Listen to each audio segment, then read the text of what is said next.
Hola mis queridos avatares virtuales, volvemos con una serie que llevaba un tiempo sin traer. En esta ocasión vamos a explorar qué falló con el juego de Sony Bend Studios, Days Gone, un título de mundo abierto con mecánicas de supervivencia y acción que, paradójicamente, gustó bastante a los consumidores tanto de las consolas PlayStation como de PC y que además no obtuvo malas ventas y que sin embargo, hasta la fecha, lo único que sabemos de una posible secuela es que no está en desarrollo y por el momento no existen planes para seguir expandiendo su universo. Así que poneos cómodos, coged unas patatuelas y embarquémonos en esta epopeya llamada Days Gone.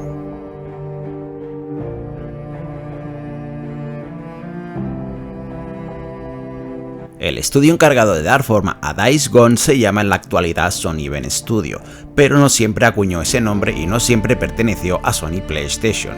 Muchos se preguntarán por qué tenemos que remontarnos tan atrás para conocer qué falló en Days Gone, pero creedme cuando os digo que es de suma importancia dado que el estudio a la hora de desarrollar este potente AAA aún se podía considerar un equipo poco experimentado. El estudio original fue fundado en el año 1993 por Mark Blanc y Michael Berlin, dos personas muy importantes en esta historia. En principio, este pequeño proyecto de dos entusiastas se autodenominó Blanc, Berlin & Co. y durante los primeros años se dedicaron principalmente a desarrollar juegos y aplicaciones para Apple Newtune, de corte modesto. Una vez la empresa empezó a expandirse, pasó a llamarse de forma oficial Eidetic. Y fue entonces, en el año 1995, que el pequeño estudio llegó a un acuerdo con Sony para lanzar en PlayStation Bubsy 3D.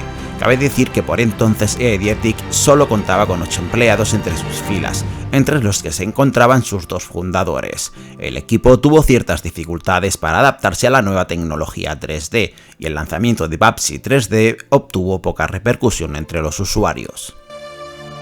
A finales del 1997, un productor de la entonces joven Sony PlayStation se acercó a Eidetic con un guión para realizar un juego de un agente secreto, esto con el propósito de competir con 007 GoldenEye de Rare de Nintendo.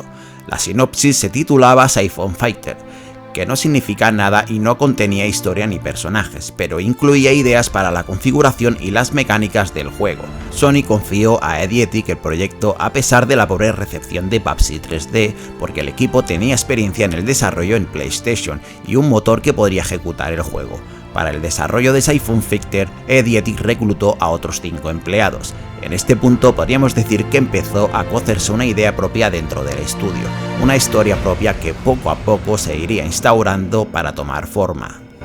Siphon Fighter fue lanzado finalmente el 17 de febrero de 1999 y vendió más de 1 millón de unidades en su primer año después del lanzamiento, superando las expectativas de Sony y de Eidetic. Al poco, el equipo se puso manos a la obra y desarrolló la segunda entrega de Siphon Fighter, y apenas un año después fue lanzado con éxito, lo que llevó a Sony a plantearles una oferta a los fundadores de Eidetic. Acto seguido, y contando con apenas 13 trabajadores, Eidetic pasó a formar parte de los estudios internos de Sony y acuñó el nombre de Sony Bend Studio. En este punto, los fundadores originales, Mark Blanc y Michael Berlin, abandonaron la empresa y el liderato quedó en manos de la propia Sony. A lo largo de la siguiente década, Bend Studio siguió desarrollando nuevas entregas de Siphon Fighter, y no fue hasta el año 2008 que pidieron un cambio. Cabe señalar que Sony no confiaba en ellos para darles un desarrollo grande, por lo que se lanzaron a desarrollar una entrega de la franquicia de Insomniac Games, Resistance, para la consola portátil de la compañía. El juego, a diferencia de la saga numerada que llegó a PlayStation 3, fue desarrollado en tercera persona, aprovechando los conocimientos del equipo en los TPS. Resistance Retribution pasó sin pena ni gloria y poco después Sony encargó a Bend Studio una versión portátil de una de sus sagas estrellas, Uncharted, para PlayStation Vita. Uncharted: El Abismo de Oro recibió críticas positivas por parte de la prensa y los usuarios y cosechó un éxito moderado que, sin embargo, permitió a Bend Studio plantear una idea, un nuevo juego que en realidad llevaba cociéndose dentro de las oficinas del estudio desde el primer Siphon Fighter. Days Gone fue presentado ante los líderes de PlayStation en el año 2012 y tras defender los argumentos de por qué iba a ser un buen juego, Bend Studio recibió luz verde para su desarrollo. Con John Garvin y Joe Ross como sus directores, pusieron orden en todas sus ideas y empezaron la preproducción en el año 2015. Eso luego de estudiar con qué motor iban a trabajar, el cual acabó siendo el Unreal Engine 4 de Epic Games. Poco a poco se fueron reclutando nuevos desarrolladores para la producción y al poco el proyecto estaba a todo rendimiento.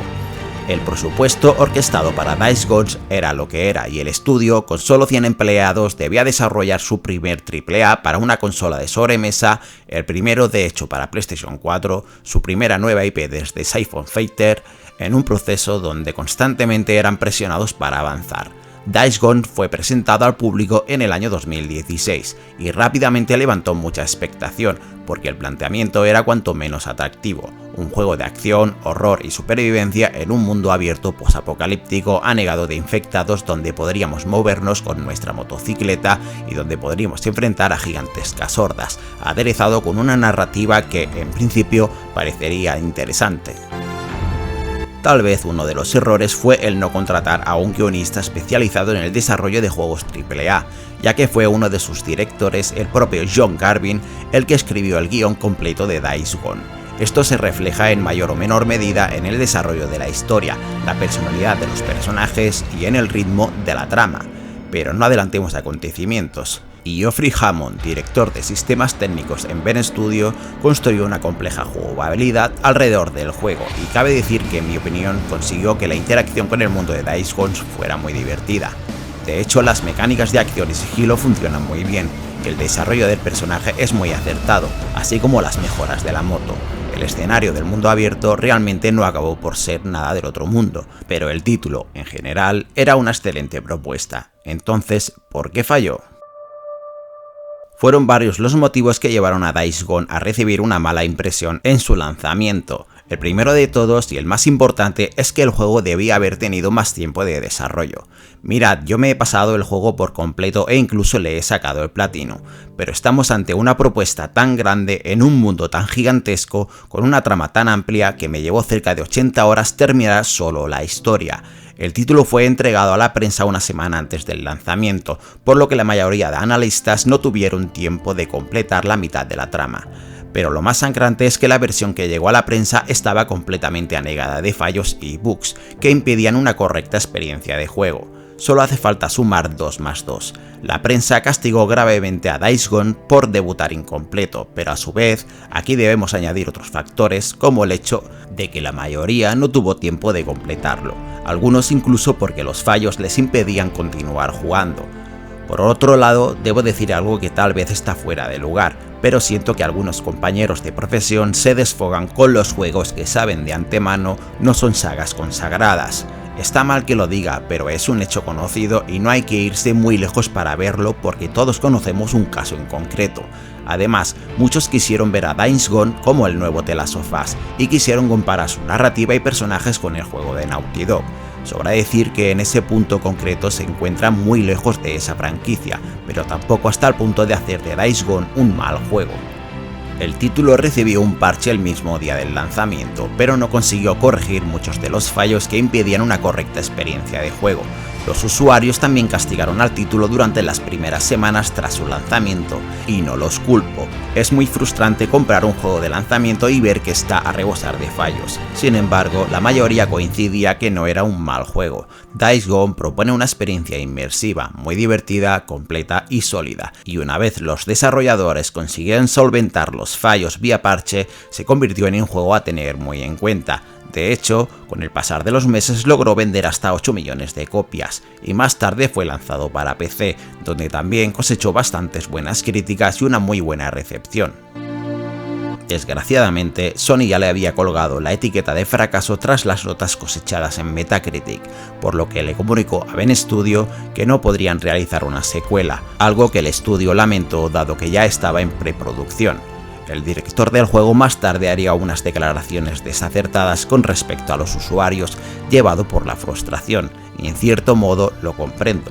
Days Gone era el esfuerzo titánico de un pequeño equipo de 100 personas que desarrolló uno de los juegos de mundo abierto más ambiciosos que se hayan visto, y cabe decir que es un muy buen juego. Lamentablemente la franquicia se relegó a un congelador y por lo que sabemos, Ben Studio se encuentra desarrollando un juego nuevo que nada tiene que ver con la franquicia. Este es uno de esos extraños casos donde de haberse tomado un par de decisiones correctas, probablemente se habría creado una franquicia de renombre. En mi opinión, Ben Studio creó un grandísimo juego, muy sólido, luego de corregir los fallos, bastante dinámico, divertido en su cómputo global y algo mejorable en la narrativa y la historia, y creo que es una lástima que no vayamos a tener una secuela. Y llegamos al final de este que falló. Quiero comunicaros que el próximo episodio de esta serie estará dedicado a Halo Infinite, por lo que os sugiero suscribiros si no os lo queréis perder.